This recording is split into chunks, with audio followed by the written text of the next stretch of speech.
Bendiciones, qué bueno, estamos por iniciar otra de las clases del manual de oveja o de discipulado nivel 2. La clase, espero que le guste mucho. Se llama Conociendo nuestro ser interior. ¿Qué le parece? Vamos a aprender a conocernos un poco más. Y me gustaría que en la introducción, vamos a orar y usted fuera meditando qué conoce usted de su alma. ¿Sí? Padre, en el nombre de Jesús, te damos las gracias por el tiempo que nos vas a permitir estar en comunión y poder ser edificados en tu palabra. Que podamos salir de acá conociendo más quiénes somos en ti, conociendo más nuestra alma. Padre, en el nombre de Jesús, yo te pido que mi corazón hoy sea un buen terreno para que la palabra de vida que tú envías produzca un fruto que te dé gloria a ti. En el nombre de Jesús. Amén. Ok, entonces le preguntaba, ¿qué conoce usted de su alma? Fíjese que si yo le preguntara, ¿qué conoce usted de su cuerpo? Usted inmediatamente puede decirme, bueno, yo mido 1,56, en mi caso. Si mide 2 metros, peso tantos kilos, tengo esta talla, ¿sí? Talla S, talla M, talla L, y comienza usted a describir su cuerpo. Y a lo mejor si tiene una mancha en algún lado, tengo una manchita acá, o si lo operaron alguna vez y tiene una cicatriz o se cayó, usted va a describir su cuerpo. Pero, ¿qué conoces de tu alma? Y entonces allí vendría una pregunta, pero bueno, ¿qué es el alma? ¿Sí? O sea, no, a veces estamos tan invertidos todo nuestro tiempo en el cuerpo, en la dinámica de vida, en el comer, estudiar, el casarnos, los hijos, el trabajo y todo aquello, que no atendemos cosas tan importantes como es el alma y el espíritu. Bueno, entonces, cuando usted hable del alma, usted va a hablar de su mente. Cuando usted hable del alma, usted va a hablar de su voluntad. Y cuando usted habla del alma, usted habla de sus emociones y sus sentimientos. Alma, voluntad, pensamiento, o sea, la mente, las emociones y los sentimientos. Entendiendo que el alma abarca estos 4 aspectos, entonces le pregunto, ¿cómo es tu alma? ¿Conoces tú tu alma? ¿Cómo eres? Ejemplo, para ayudarle, ¿verdad? Porque después del cuerpo, quiero decirte que lo más que conoces es tu alma. Y el espíritu, no creo que... Del espíritu sabes como el nombre, pero no sabes mucho lo que hay allá. Y es importante entonces que en esta clase usted despierte, déjame investigar más del alma y también conocer en la clase siguiente acerca de tu ser espiritual. Entonces, una persona que usted conozca, o puede ser usted, y usted dice, yo soy muy indecisa, a mí me cuesta decidir qué me voy a poner, si me pongo el vestido rojo o me lo pongo azul. Pero cuando voy a comprar, me cuesta comprar los zapatos altos, con el tacón de 50 o de 25. Y estás allí y vas por una zapatería y bolsa porque te cuesta decidir. Eres indeciso. Estamos hablando de un área que es tu alma. ¿Por qué? Porque eso refiere a la voluntad. Hay gente que es decidida. Si tomamos el mismo ejemplo de los zapatos o de la ropa que se van a vestir, la persona se levanta y dice, hoy me he visto de azul claro. O sea, agarra un blue jean, agarra una camisa azul, ya estoy listo. El que es indeciso, se para frente al closet, pero entonces, no me voy a poner esto. Déjame medirme este, déjame medirme aquel, déjame medirme el otro. Esa es tu voluntad. Eso es un alma indecisa. Pero hay gente que es muy firme, no sé si es tu caso o si es el caso de alguien que tú conozcas, que la persona es firme. ¿Eso qué es? Su alma. Por otro lado, otro tipo de área en el alma, que serían las emociones. ¿Has conocido gente que es depresiva? Gente que todo el tiempo anda triste. Si llueve, pero es que el día está así como opaco y entonces eso me hace sentirme sin ganas de hacer nada. No sé. Lo que quiero es estar echado en el acostado. Tendencia a ser opacos, tristes o depresivos. Se deprimen por cualquier cosa. ¿Eso qué es? Eso es el alma de la persona. ¿Y qué área del alma? Sus emociones y sus sentimientos. Por otra parte, entonces ya hemos visto ejemplos de la voluntad, de las emociones, y vamos a ver lo que sería un ejemplo a nivel de la mente. ¿Has conocido personas que, bueno, desde el punto de vista espiritual, se habló de lo religioso, entonces la persona se ha leído, no, yo me leí los libros de la nueva era, también estuve leyendo lo que sacan los testigos de Jehová, pero fui a los del espiritismo y también tengo una cantidad de libros? Eso es pura palabra que ha metido en su mente. Entonces son personas a veces muy letradas en un sector, en un área. Ahora, cuando eres muy letrado, tu mente se llena de argumentos. Y se llena de argumentos y de altiveces. Eso lo vamos a ver por la Biblia ahora. ¿De qué estamos hablando? ¿De qué área estamos hablando allí? De un área del alma que es la mente. Entonces, bueno, importante tenga todas estas preguntas presentes y también estos ejemplos para el desarrollo de esta administración. En el primer punto, ¿verdad? Vamos a conocer algunos textos de la Biblia que refieren el alma. Y el alma, un maestro la ha definido como un decodificador, ¿sí? Un decodificador que está en el medio de lo espiritual, del mundo espiritual de Dios, de la voz de Dios y del cuerpo, del mundo natural. Un decodificador. Toma lo que viene de Dios cuando está alineada a Dios, por supuesto. No el alma que está perdida sin Cristo. Un alma de una persona que ha sido restaurada en la condición del Hijo de Dios, a su estado original, se vuelve un decodificador. Es quien toma lo que está enviando Dios a través de su Espíritu Santo a tu vida y lo va permeando y lo lleva a lo que es el entendimiento y la mente y las emociones. Ok, entonces fíjese, me gusta mucho estudiando este tema, me gustó mucho el enfoque que le da el apóstol Pedro. Vamos a Primera de Pedro, el capítulo 1, verso 8 y 9, él viene hablando de que nuestra fe es muy preciosa, ¿saben? Y dice que es muy preciosa, tan preciosa como el oro que se prueba con fuego. Y dice, espero que su fe sea hallada en alabanza, gloria y honra,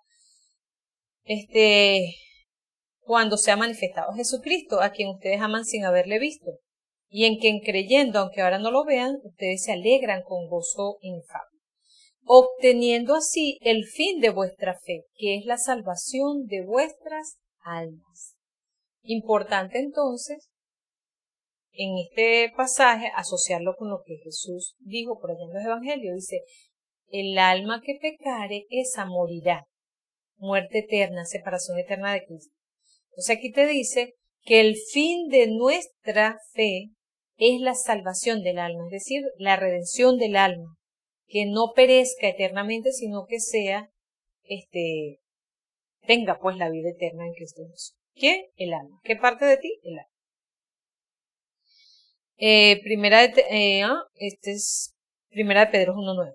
Vamos a ver cómo lo dice el verso 22. Dice, en esta otra parte de este mismo capítulo, el apóstol Pedro está refiriendo la importancia de vivir en santidad. Y dice, estamos llamados a ser santos porque nuestro Dios es santo y porque fuimos rescatados de la condición de pecado por la sangre preciosa de Cristo, etcétera. Y dice el verso 22, y ha sido purificada nuestras almas por la obediencia a la verdad, mediante el Espíritu, para el amor fraternal no fingidos, amados pues los unos a los otros, con amor puro, etc.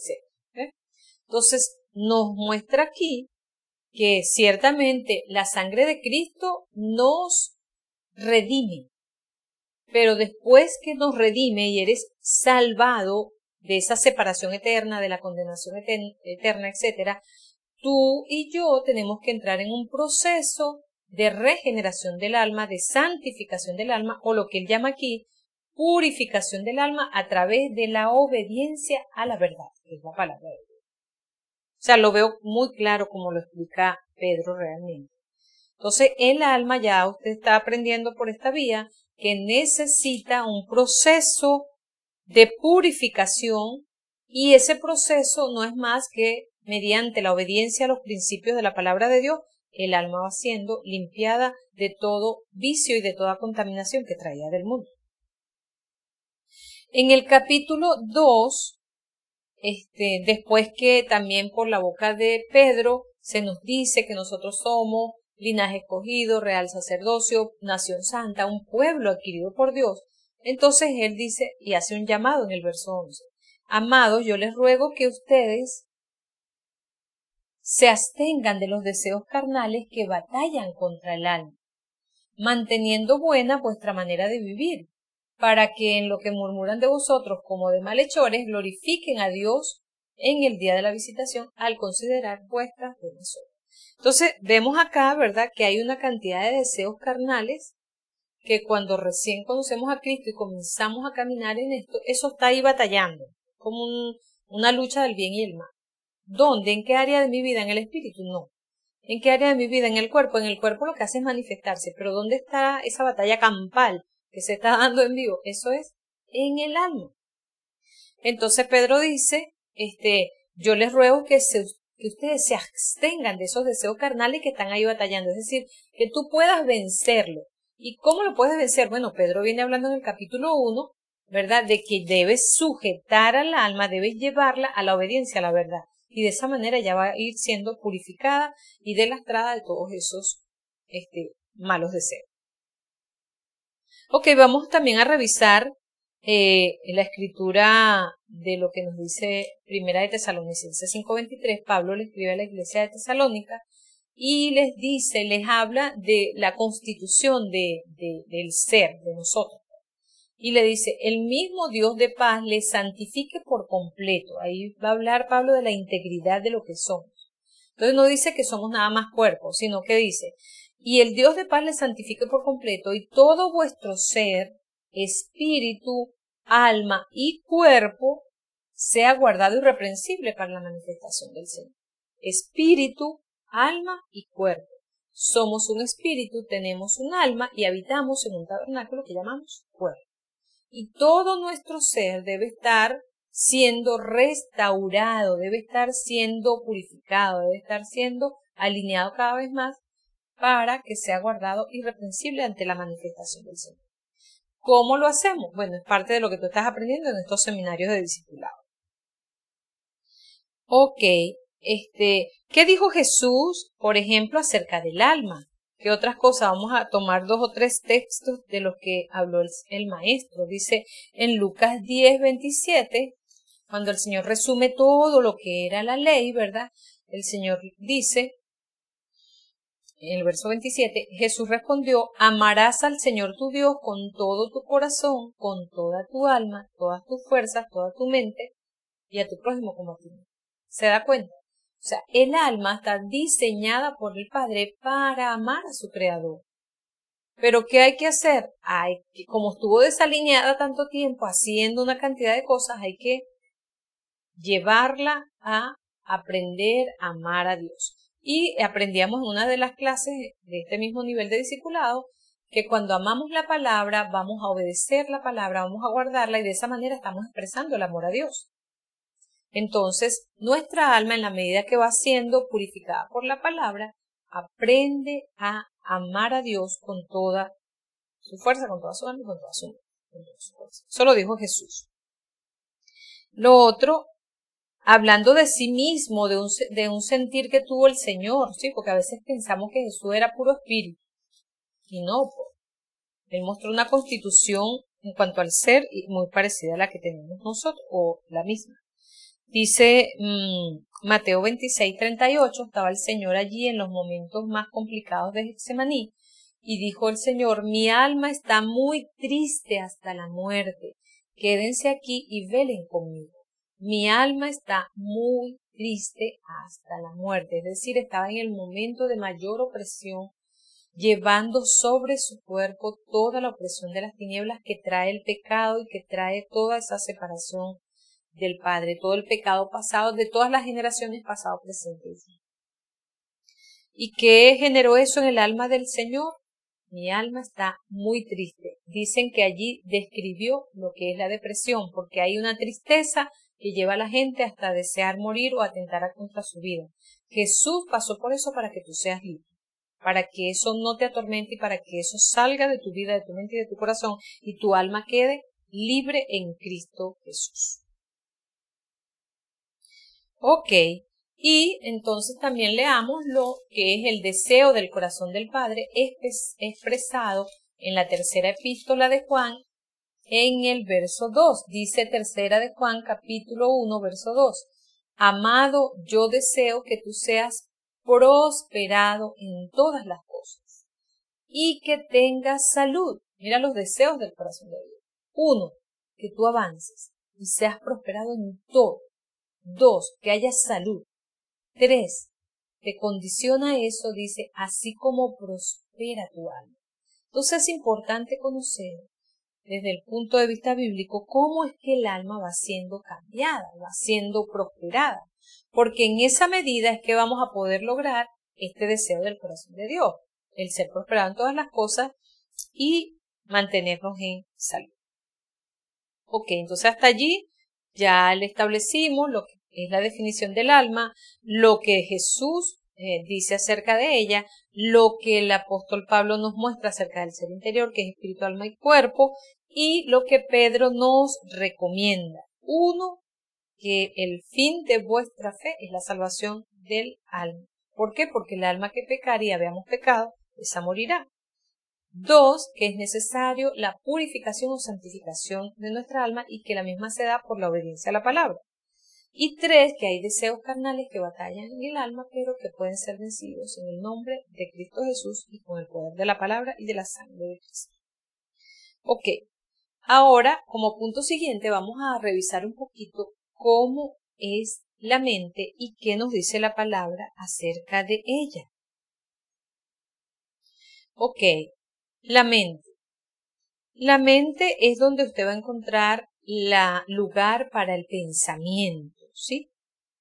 Para el pensamiento, lo que pensamos, ¿dónde está? ¿En qué parte de nuestro cuerpo, de nuestro ser?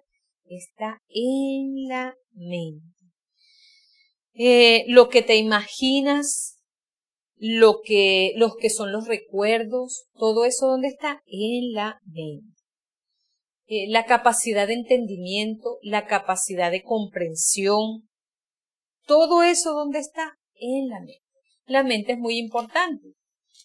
Era tan importante que fíjense cómo Pablo le recomienda a la iglesia de los Efesios, a los creyentes, le dice, oren, yo voy a orar por ustedes, pero ustedes también oren para que Dios Padre les dé sabiduría y revelación en el conocimiento de Dios.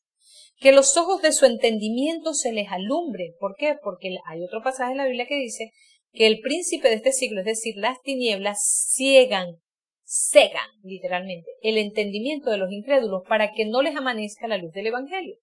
Entonces una vez que comenzaste, aceptaste a Cristo y empezaste a caminar, no creas que todos esos niveles de tinieblas fueron quitados. Es quitado ese nivel de ceguera que no te permitía conocerlo como Salvador. Pero de ahí en adelante, en la medida en que usted va caminando, usted se va dando cuenta que usted tenía una concepción o una definición de las cosas y Dios se la va cambiando. ¿Qué sucede allí? Que van quitándose velos de nuestro entendimiento. Pablo, conociendo eso, decía, oren para que los ojos de su entendimiento sean alumbrados, para que ustedes puedan comprender la esperanza a la que han sido llamados y cuáles son las riquezas que les han sido dadas, dice, en la herencia, en los santos. Y cuál es la supereminente grandeza del poder que actúa en los creyentes. Vea entonces, importante que usted ore por su mente. No se conforme a su forma de pensar que usted traía sin Cristo. Porque en todas las áreas de nuestra vida debemos ser renovados en cuanto a cómo pensamos sobre eso. El apóstol Pablo en Romanos capítulo 12, verso 1 y 2 nos recomienda y nos hace una demanda al Espíritu Santo a través de él. Nos dice, Así que, hermanos, yo les ruego por las misericordias de Dios que se presenten como un sacrificio vivo, santo, agradable a Dios, y que no se conformen a este siglo, no se conformen a lo que estudiaron, a lo que aprendieron, no se conformen a la forma como los criaron, no se conformen, dice, sino transfórmense por medio de la renovación de ¿qué? Del entendimiento, de la mente. Y es de esa manera que vamos a poder comprender cuál es la buena, agradable y perfecta voluntad de Dios. Entonces, fíjese, Dios puede tener una voluntad para ti buena, agradable, es la perfecta, pero si tú no renuevas tu mente, tú no la puedes comprender. Y entonces Dios te dice, no hagas yugos con los incrédulos, es decir, no te vayas a casar con un no creyente, con un incrédulo. ¿Y qué haces tú? Buscas el no creyente. ¿Por qué? Porque te has conformado en la opinión de lo que los demás dicen, de lo que el mundo dice, o de lo que tu cuerpo siente. Pero, ¿qué dice la palabra? ¿Sí? Renovar la mente según la palabra te va a conducir a andar en los caminos de Dios y a que te vaya mejor. Definitivamente que sí. Entonces, la mente en el creyente es muy importante. Estamos llamados a crecer en la mente de Cristo. No vaya a creer ese cuento que mucha gente llega al Señor, pasan años, nunca renuevan su mente, no leen la Biblia, nada, siguen pensando casi que igual sin Cristo, y entonces agarran el texto de la Biblia que dice que, lo dijo Pablo, nosotros tenemos la mente de Cristo y entonces lo agarran así. Ajá, pero una mente de Cristo, ¿usted cree que piensa lo que piensan esas personas que ni siquiera leen la Biblia? No, no puede entonces pensar, decir, tener la mente de Cristo implica que ya la tengo, no. ¿Estamos llamados a ser renovados en ella? Sí. ¿Qué tienes que hacer? Lee la palabra, asume los principios que están allí, hazlos parte de tu forma de pensar y cuando eso te empieza a cambiar tu forma de vivir, tú puedes decir, wow, estoy pensando como dice la palabra y como lo haría el Señor. Entonces, la mente es importante y dos consejitos más, vamos a leerlos en 2 de Corintios 10,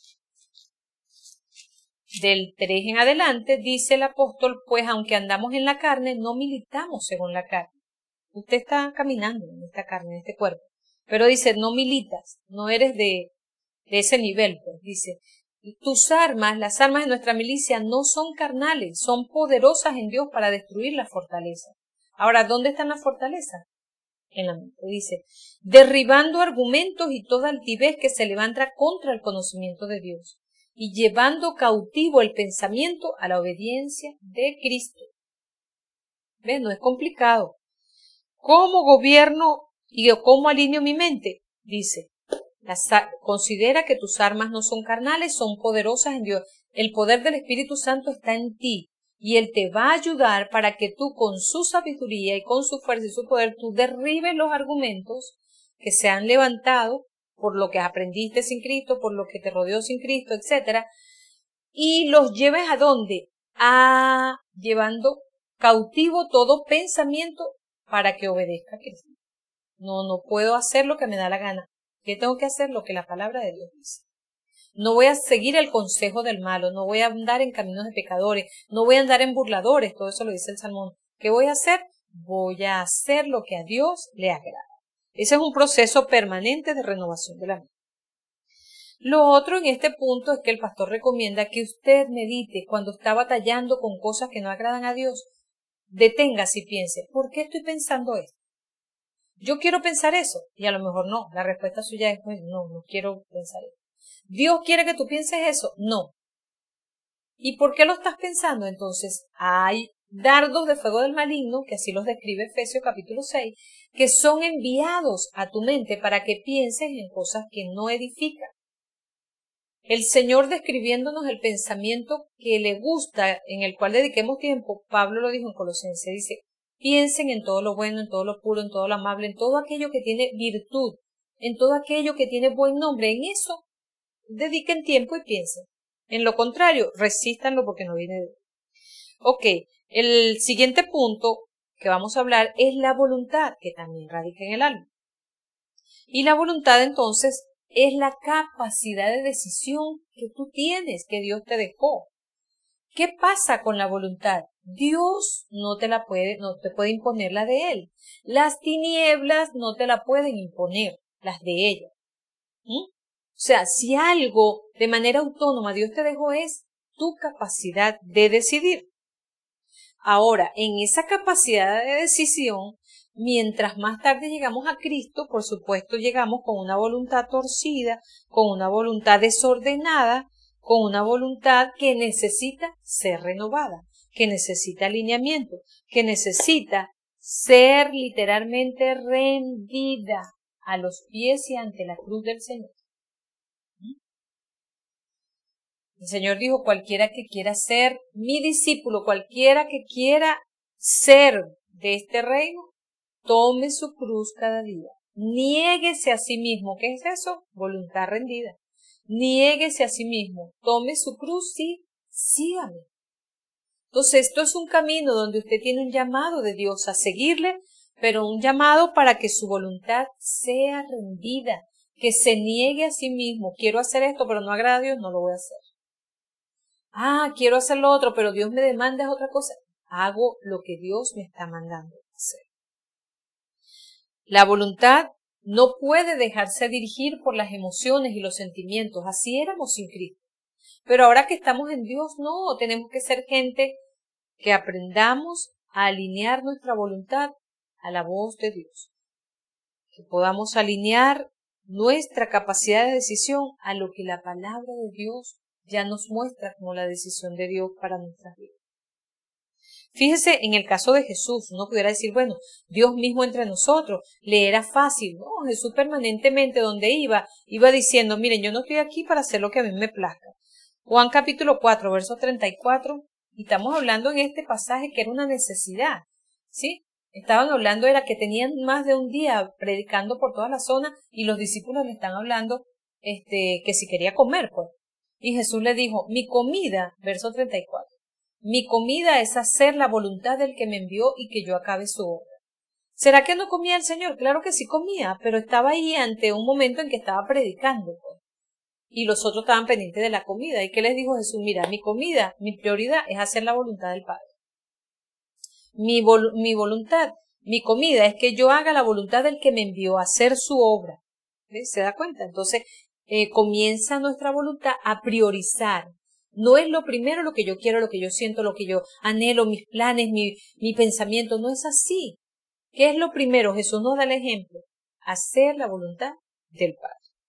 Vamos a ver Mateo 16, verso 21. Aquí hay un momento que uno pudiera decir, wow, difícil para Pedro, pero si uno lo ve desde el punto de vista de los sentimientos y las emociones, uno dice, ay, pero si Pedro lo que quería era lo bueno para el Señor.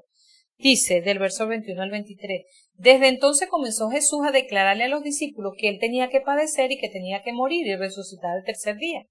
Entonces Pedro se lo lleva aparte. Dice el 22, y comenzó a decirle, no, Señor, no puedes hacer eso. Ten compasión de ti mismo, en ninguna manera que esto te acontezca. El Señor se volvió a Pedro y le dijo, quítate de delante de mí, Satanás, tú me eres tropiezo, porque no pones la mirada en las cosas de Dios, sino en las de los hombres. ¿Se da cuenta? ¿Ve? La voluntad te hace actuar de manera clara, determinada, la voluntad alineada a Dios, por supuesto. Alineada al Padre. ¿Era malo lo que Pedro sintió? No, Pedro le estaba tratando de guardar al Señor, de no morirse, pero resulta que Jesús vino a dar su vida y a morir para establecer lo que es la vida eterna o la reconexión con el Padre. Juan 6:38, nuevamente allá en otro escenario, Jesús dice, he descendido del cielo no para hacer mi voluntad, sino la voluntad del que me envió. ¿Ok? Entonces, tome en cuenta eso y mantenga alineada y rendida su voluntad. Y de esta manera vamos a ver el último puntito, que es el área de los sentimientos y las emociones. Allí quiero inspirarme en el Salmo 103 de David, un hombre que, bueno, tuvo momentos complicados a nivel de, fue un hombre, un adorador, una referencia bíblica acerca de lo que es amar a Dios, servirle, gobernar bajo la línea de Dios, etc. Pero tuvo momentos muy complicados a nivel de sus emociones. ¿Sí? ¿Y qué hacía él? Después que aprendió esta dinámica, dice el Salmo 103, él le hablaba a su alma y le decía, bendice alma mía a Jehová y bendiga todo mi ser tu santo nombre. Bendícele, no olvides ninguno de sus beneficios. Él es quien te perdonó toda iniquidad, Él te sanó toda dolencia, Él te rescató del hoyo, Él te corona de favores, de misericordia, Él te sacia de bien la boca, etc. ¿Sí? Entonces, a nivel de los sentimientos y de las emociones, yo quiero decirles, amados, que el mundo espiritual de las tinieblas es astuto para dañar las emociones y los sentimientos desde que las personas están muy chiquitas. Y a través de eso, bueno, los establece en atmósferas o en lugares desérticos de rechazo, de abandonos, de heridas profundas en los corazones. Entonces las personas andan y usted las ve a veces muy bien, las ve muy bonitas por fuera. Pero, ¿qué sucede? Que están heridas en el corazón, sus sentimientos están dañados, no quieren confiar en nadie, tuvieron fracasos a nivel de pareja. Todo ese desastre a nivel emocional hace que la persona llegue a Cristo muy afectada y a veces ni sabe los orígenes de la situación. Y resulta que son situaciones de rechazo, abandono y heridas profundas desde la infancia, desde que estaban en su casa. Bueno, llegas al Señor y ¿qué necesita esa parte de tu alma? Necesitan ser sanadas. David decía, tú sanas todas mis dolencias. Y no hablaba solo de una dolencia física, hablaba de las dolencias del alma, del corazón rechazado, del corazón herido, del corazón perturbado. ¿Cómo se sana y cómo entra en un proceso de renovación tu alma a nivel de sentimientos y emociones? 1. Dejando que el amor de Dios te invada, que el amor de Dios te sane. Tienes que exponerte al amor de Dios una y otra vez, N veces en este camino, allí, delante de la presencia de Dios, en el amor de Dios. 2. Debes avanzar, creer y querer conocer a Dios como Padre, Señor, aunque tú tengas un Padre físico. Lamentablemente los padres en lo natural, sobre todo cuando andan sin Cristo, aunque aman a sus hijos, le dañan mucho y no son ese canal de Dios para ser patrones de vida correctos en cuanto a la paternidad. Entonces, ¿qué sucede? Usted llega a Cristo, viene todo afectado y necesita exponerse a que sus sentimientos y emociones sean sanados por Dios como Padre. Dios enjuga toda lágrima, Dios te va a cobijar, Dios te va a abrazar como Padre y vas a ir siendo sanado de tus emociones. Y vas a ir estableciéndote cada vez más en su gozo y en su alegría. ¿Qué le parece? Yo espero que usted haya conocido hoy un poco más acerca del ser interior. Hemos llegado al fin porque ya se concluyó el tiempo. Y si usted ha identificado en cualquiera de las áreas que necesita mayor renovación, para eso es la enseñanza. Para eso es esta clase. No para oír una palabra más, sino para que usted disponga todo su ser interior delante de Dios y le diga, Señor, yo quiero que tú hoy edifiques mi alma, que tú me alinees, yo quiero rendir lo que tenga que rendir, que es quebrantar lo que tenga que quebrantar, tengo que renovar lo que haya que renovar a nivel de mi alma. ¿Por qué? Porque el alma tiene un diseño de Dios para ser un decodificador, para estar en las mejores condiciones de captar lo que el mundo espiritual de Dios está enviando para ti. Y todas estas cosas a veces no son propicio. ¿Está bien? Cierra tus ojos allí, oremos. Padre, en el nombre de Jesús, te damos gracias por tus diseños eternos, por el diseño que le diste, Señor, al alma. Gracias porque tú la creaste, Señor, dócil. Y el alma, Señor, tiende a ser, cuando está restituida y restaurada en ti, tiende a ser obediente. Te pido que me ayudes, que ayudes a cada alumno y que podamos entrar en procesos mayores de renovación y de restauración de nuestro ser interior. En el nombre de Jesús. Amén y amén. Dios les bendiga.